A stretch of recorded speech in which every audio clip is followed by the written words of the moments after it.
Narito ang iyong pang-araw-araw na horoscope para sa Pisces para sa araw ng March 16, 2026. Sa pagsisimula ng umagang ito ng March 16, mararamdaman mo ang isang napakalambot at tila panaginip na enerhiya na bumabalot sa iyong buong pagkatao, na nag-uudyok sa iyo na mas lalong pakinggan ang bulong ng iyong kalooban kaysa sa ingay ng labas. Ang mga planeta ay nagbibigay sa iyo ng isang pambihirang kakayahan na makaramdam ng mga bagay na hindi nakikita. Kaya naman ang iyong pakikitungo sa mga tao ngayong maghapon ay magiging puno ng mabusising pag-unawa at wagas na malasakit sa bawat oras. Huwag kang matakot na sundin ang iyong mga malikhaing hinala dahil ang kislap ng iyong imahinasyon ay sadyang nasa rurok nito, na nagbibigay daan upang makita mo ang kagandahan sa mga simpleng bagay na madalas ay nakakaligtaan ng marami sa kanilang pagmamadali. Pagdating sa iyong karera at mga tungkulin sa trabaho, ang petsang ito ay naghahandog ng isang napakahalagang pagkakataon kung saan ang iyong galing sa pagpapakita ng empatya at ang iyong mabusising paraan ng pagtulong sa mga kasamahan ay lubos na mapapahalagahan ng iyong mga superior. Mapapansin nila ang iyong kakaibang dedikasyon sa pagpapanatili ng isang maayos at mapayapang kapaligiran sa opisina, kaya asahan ang isang positibong balita o isang munting pasasalamat na magpapalakas ng iyong loob para sa iyong propesyonal na asenso sa hinaharap. Huwag kang mag-atubiling ibahagi ang iyong mga mithiin tungkol sa mga proyektong may kinalaman sa sining o pagtulong sa kapwa dahil ang iyong talino sa pagbuo ng mga ideyang may puso ay sadyang kailangan upang mapataas ang antas ng tagumpay ngayong maghapon. Sa usaping pananalapi, ang araw na ito ay humihingi ng isang matalinong pagsusuri sa iyong mga nagawang budget upang masiguro na ang bawat bahagi ng iyong kita ay nailalagak sa mga bagay na magdadala ng tunay na katahimikan at seguridad sa iyong tahanan. Maaaring may lumitaw na oportunidad para sa isang investment na may kinalaman sa musika, pelikula, o mga gawaing pangkawang gawa. Ngunit kailangan mong maging mabusisi sa pagbabasa ng bawat detalye bago mo ibigay ang iyong pahintulot para sa pondong ito upang maiwasan ang anumang aberya. Ang pagiging masinop sa iyong mga gastusin para sa mga emosyonal na pagbili at ang paglalaan ng sapat na halaga para sa iyong mga pangarap na magkaroon ng sariling santuwaryo ay magbibigay sa iyo ng ganap na kagaanan sa loob ng iyong puso. Ang aspeto ng pag-ibig at pakikipag-ugnayan para sa Pisces ay nasa isang yugto ng napakalalim na romansa at seryosong pagkilala sa halaga ng pagkakaroon ng isang katuwang na nakakaintindi sa iyong bawat buntong hininga at munting ngiti. Ang pagpapakita ng iyong pagmamahal sa pamamagitan ng pagsusulat ng tula o ang pakikipag-usap ng mahinahon tungkol sa inyong mga pangarap ay lalong magpapatatag sa inyong ugnayan sa bawat sandali ng inyong pagsasama ngayong maghapon sa kabila ng anumang pagsubok. Para sa mga naghahanap pa ng makakasama, ang iyong misteryoso at kagalang-galang na aura ay magsisilbing magnet para sa mga taong naghahangad ng isang partner na may matibay na prinsipyo at marunong magpahalaga sa tunay na ganda ng kaluluwa at seryosong ugnayan. Ang iyong kalusugan ay dapat maging isa sa iyong mga pangunahing prioridad sa pamamagitan ng pagbibigay ng sapat na atensyon sa iyong mga paa, immune system, at sa iyong pangkalahatang antas ng sigla na maaaring makaramdam ng pagod dahil sa pag-absorb ng emosyon ng iba. Ang iyong katawan ay humihiling ng sapat na pahinga at pag-inom ng mga herbal na tsaa upang mapangalagaan ang iyong lakas habang tinatapos mo ang iyong mga mabusising obligasyon ng may sapat na katuwiran at sigla sa bawat kilos.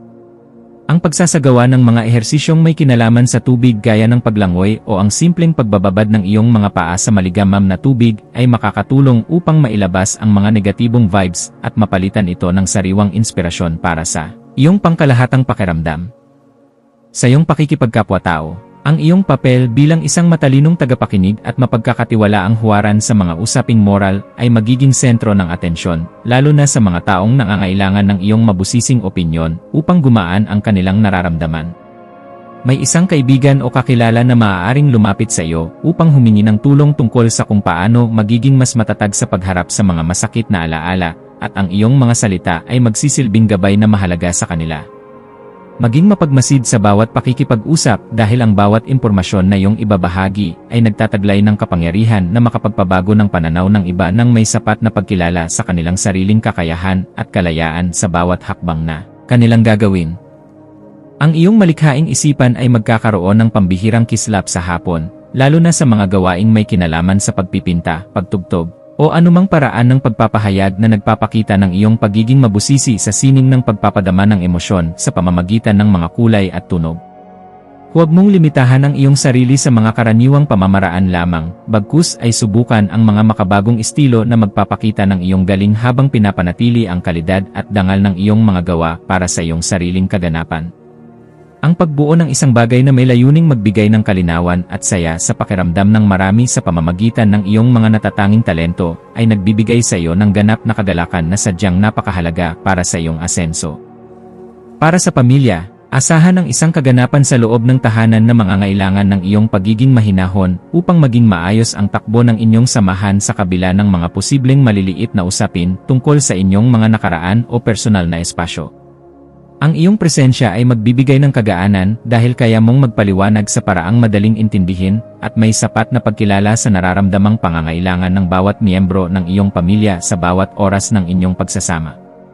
Maging mapagpatawad sa mga pagkukulang ng iyong mga mahal sa buhay at maging isang gabay na laging handang tumulong sa pag-aayos ng anumang gulo. Dahil ang matatag na pundasyon sa loob ng tahanan ang tunay mong sandigan sa bawat hamon na inyong haharapin. Ang iyong intuwisyon ay magsisilbing isang matalas na kumpas sa pagpapasya tungkol sa isang bagong oportunidad na may kinalaman sa iyong personal na paglago o sa pagpapaganda ng iyong sariling kasanayan sa pakikipag-ugnayan sa mga taong may malalim na paniniwala.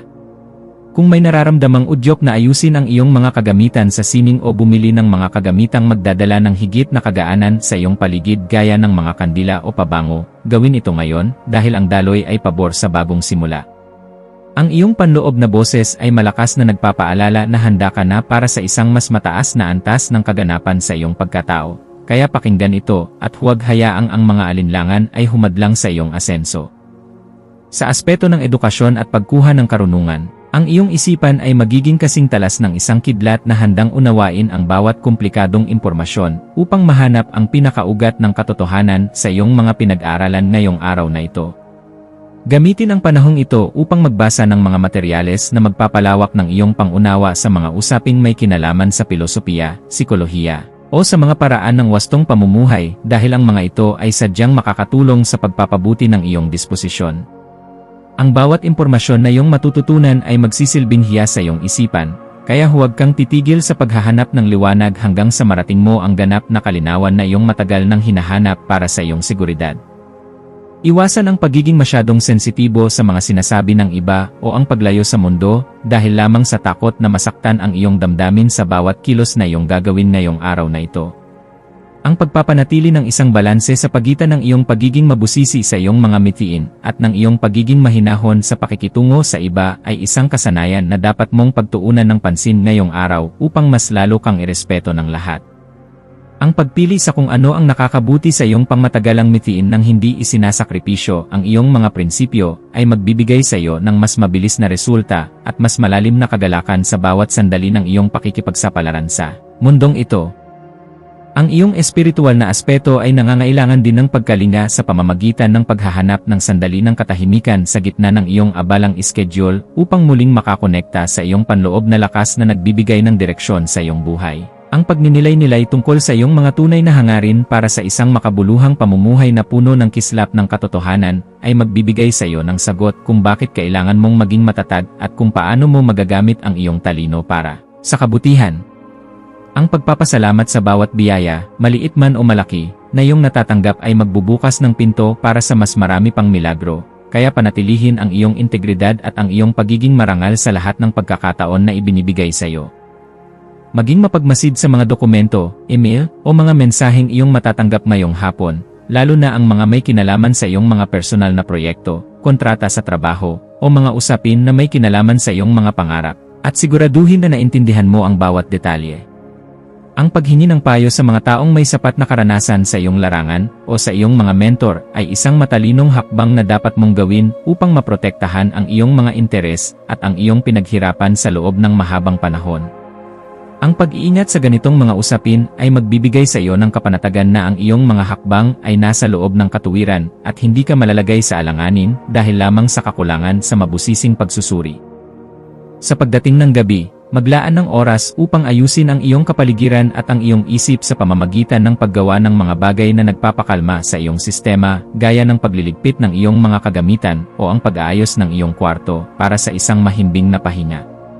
Ang kaayusan sa iyong kapaligiran ay direktang nakakaapekto sa iyong pakiramdam. Kaya ang pagliligpit ng iyong mga kagamitan at ang pag-aayos ng iyong paligid ay makakatulong upang maalis ang mga tensyon sa iyong isipan na dulot ng sobrang pagpapakapagod sa maghapon.